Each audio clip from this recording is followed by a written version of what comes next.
On June 2nd, 1998, my grandmother died of cancer in her 50s. 2 years prior to that, my grandfather died of the same cause. One was a smoker and one was not. However, you may be wondering if there's a chance that the same thing caused most of the cancers. As I'll discuss during the next few minutes, there is a direct correlation between secondhand smoke and cancer. Some of us may not even think twice when we're in a room with family, friends, or even children and someone is smoking on a cigarette. We tend to understand that smoking causes cancer, but sometimes it's easy to forget the negative consequences of secondhand smoke. How many of you have kids in the room? Everybody? Well, secondhand smoke causes cancer, heart disease, asthma, respiratory problems in children, and it costs over $10 billion a year for non-smokers. And I got that information from cancer.gov. I've been researching causes of cancer since I was a child. Now that I have a son of my own who I want to keep safe, and I have younger siblings who live in a smoking household, I've made sure to use credible sources to obtain the information I'm going to share with you today.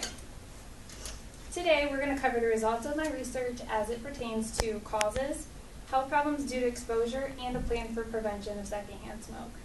First, we're going to take a look at what is actually causing the problems of secondhand smoke. According to cancer.gov, side stream smoke, which is the smoke that comes off of the lit end of a cigarette or cigar, actually contains higher concentrations of the cancer-causing carcinogens than does mainstream smoke, which is the smoke that's exhaled from the smoker. So the innocent bystanders are actually the ones who are getting the brunt of the bad chemicals. Speaking of chemicals, let's talk numbers. Cancer.gov states that over 7,000 chemicals can be found in secondhand smoke, such as arsenic, chromium, and nickel, just to name a few. Of those 7,000, 250 are known to be dangerous, and 69 are known to cause cancer.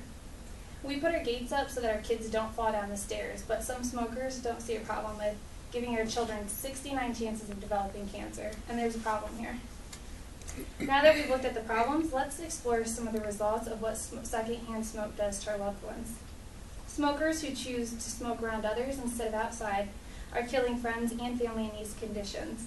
Importantly, children are taking the brunt of that. Secondhand smoke is directly linked to disease and premature death, as stated by cancer.gov. In situations when this is occurring, sudden infant death syndrome is doubled, and other issues such as ear infections, pneumonia, bronchitis, and the list goes on and on. Those are bigger issues that develop from that. If you look at the slide here, this is from BBC News Health, and it's showing that 600,000 people die a year from secondhand smoke. This isn't just in the United States, it's the world. But if you look at adults, they're dying from lung cancer, asthma, heart disease. Children 15 years and under are dying from a middle ear infection, asthma, and 165,000 are dying from respiratory infections. EPA.gov points out the reasoning behind why children are especially harmed from secondhand smoke. At such a young age, their bodies are developing, and secondhand smoke actually hinders the development of their lungs.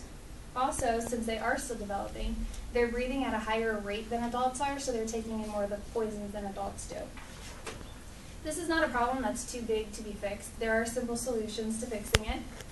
The ultimate way to protect non-smokers is to quit smoking and support those who are trying to quit. This is the snapshot of smokefree.gov, and right here it's quit.com, and they both are resources to aid and help quit that habit.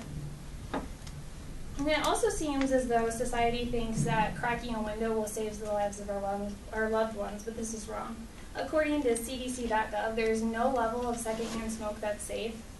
The site further explains that the only way to protect your loved ones is to not smoke around them.